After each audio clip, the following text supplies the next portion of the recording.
La femme musulmane, c'est celle-là qui préserve sa langue. Elle ne médit pas. Elle ne corpote pas. Et ça, subhanallah, souvent même ça, c'est vrai que les hommes maintenant, ils sont rentrés dedans, mais ça c'est le quotidien des femmes. On est là pour parler de nos différents plaies. Tu sais, quand tu as une plaie et que la plaie là, tu refuses de faire le pansement de cette plaie, tu refuses de soigner cette plaie, c'est clair qu'elle va pourrir. Elle aura des répercussions négatives sur toi.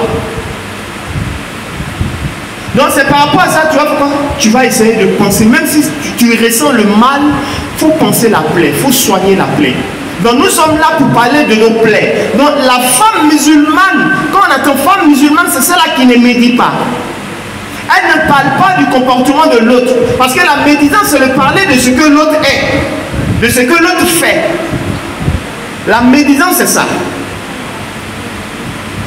Ce que l'autre fait là, c'est ce que tu dis. Mais même une fois là, c'est son comportement, c'est vrai. Mais tu dois l'exhorter, tu dois la rappeler. Mais non pas dire ça derrière elle.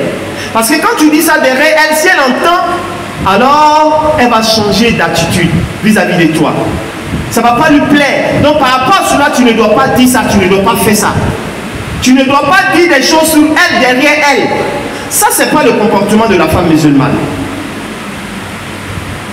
Et si ce que tu disais même, ce que tu dis d'elle là, ce n'est pas vrai, ce n'est même pas son comportement. Là, c'est le mensonge, tu as calomnié sur elle.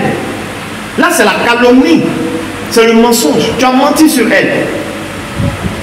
Et le mensonge, alors que le prophète il dit Anna rajula yakzibu hatta yaktubu indallahi kadhaba. On dit tu vas rester en train de dire des choses sur ta soeur jusqu'à ce que celle que tu mens sur elle, jusqu'à ce que Allah même dit bon, toi la même là, je vais maintenant te donner un certificat. Ton certificat, c'est le certificat de mensonge. Et puis Allah te donne ça. Allah écrit là-bas, Allah écrit auprès de lui là-bas, là, il dit bon, ok, les gens écrivez, celle-là c'est une menteuse. Écrivez, moi je signe, celle-là, elle est une menteuse. Et puis tu meurs étant menteuse et tu vas subir le châtiment des menteuses et des menteurs le jour del Qiyamah. Donc tu n'as pas été une bonne femme musulmane. Donc la femme musulmane, c'est celle-là qui préserve sa langue. Elle ne mange pas la chair de sa soeur. Non. Elle se préserve de ça parce que c'est pas bon. C'est ce que dans la sourate les appartements Allah a dit. On dit si on vous donnait la chair de votre soeur, est-ce que vous allez prendre ça? Non, Allah va refuser. Non, non, c'est pas possible. C'est la même chose quand tu parles d'elle. Tu es en train de méditer sur elle. Parce que si on a enlevé ces éléments-là en nous, ça va nous réformer. Ça va faire que à chaque fois tu demandes la tranquillité dans ton foyer, tu demandes à ce que Allah te donne ce que tu recherches, mais quand tu fais les doigts, ça ne peut pas être exaucé. Parce que tu es rempli d'imperfections, tu es rempli de péchés. Subhanallah. Parce que toi, quand tu t'assois du matin, c'est-à-dire que quand tu es avec l'une de tes soeurs, c'est fini. Vous parlez de l'autre. Quand tu es avec l'autre, vous parlez de l'autre aussi. Ce n'est pas le comportement de la femme musulmane. Ce n'est pas là le sujet. Mais ça fait partie des caractéristiques de la femme musulmane. En même temps, celle-là, dans les caractéristiques, elle a des droits. Oui, la femme musulmane a des droits. L'islam l'a élevée. L'islam l'a honorée. Voilà pourquoi, lorsque il y a mort, elle hérite. La femme a le droit à l'héritage. Ok? La femme a le droit à l'héritage. Donc ça veut dire que la femme, elle a des droits. La femme, elle a le droit d'être préservée. De préserver son aspect physique. De préserver son aspect moral. De préserver sa dignité. On va préserver ces éléments de la femme musulmane.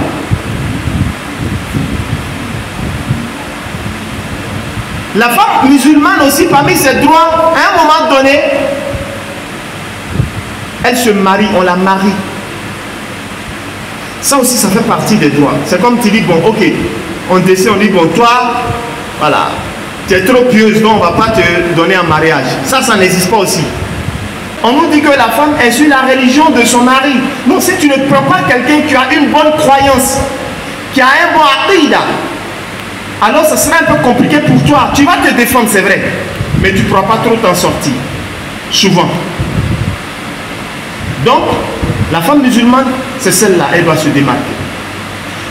Donc elle, alors, il lui est permis de se marier. Ok? Aussi, elle a besoin, comme on a dit tout à l'heure, elle a besoin de protection. Elle doit être protégée, la femme musulmane. Parce que l'islam a parlé de tous ces éléments. La femme musulmane doit être protégée. Voilà pourquoi si tu n'es pas avec quelqu'un qui est capable de te protéger, alors il y a problème.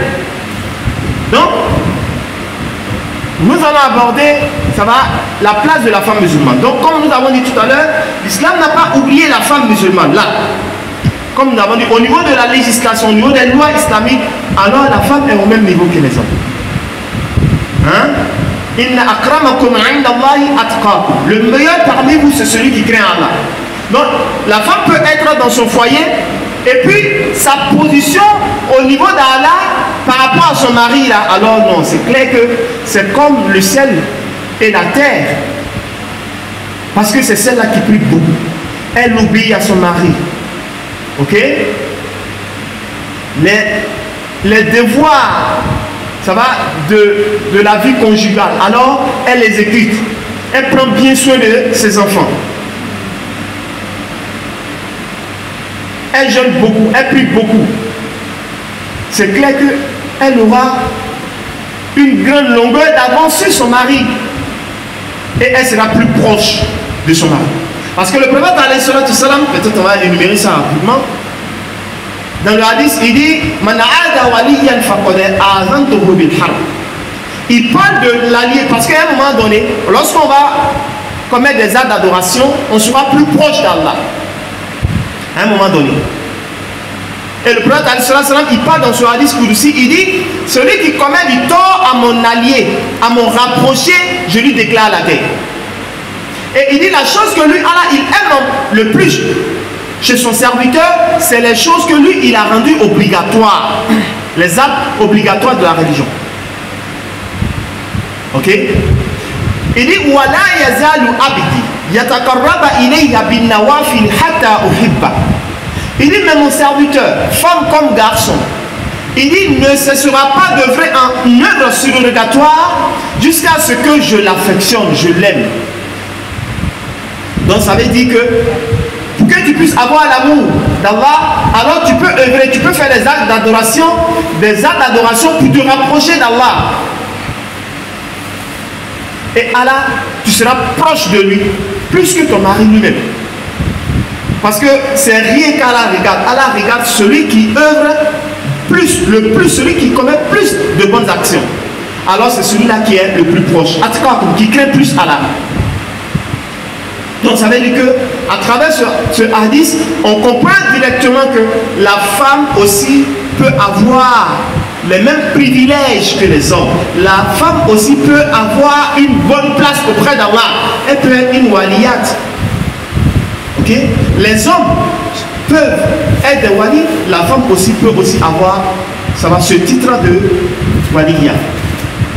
Donc elle peut aussi avoir le titre, ça va, de sainte, de rapprocher d'Allah, le titre d'élu d'Allah.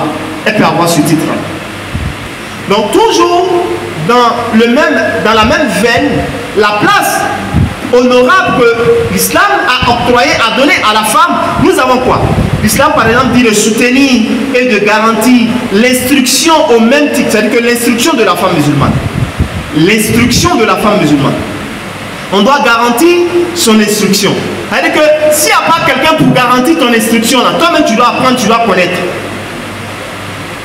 Tu dois chercher à apprendre. Comme l'a mené le Cheikh Ibn Baz, il a dit dans son kitab, peut-être vous avez déjà fait le kitab avec vos différents moelleux qui sont ici. Comment on appelle? Usul Salasa, Matn al-Arba'ina. Non, Usul Salasa, les trois fondements plutôt. Ok? Vous avez fait ça. Où il dit Il dit, il est impératif de connaître 4 choses. Parmi ces 4 choses, il dit al-ilmu, la première des choses, c'est la science. Et quelle science? Il dit il dit la connaissance d'Allah, la connaissance de son messager, la connaissance de l'islam avec les preuves. Donc ça veut dire que la femme, elle doit savoir ça. C'est celle-là qui est femme musulmane. Sinon, si tu ne sais pas le droit d'Allah, tu ne connais pas les implications liées à Muhammad Rasulullah, tu ne connais pas l'islam, sa définition, ses différents degrés, tu ne connais pas ça. Comment toi tu fais ton islam là? Toi tu es quel type de musulmane?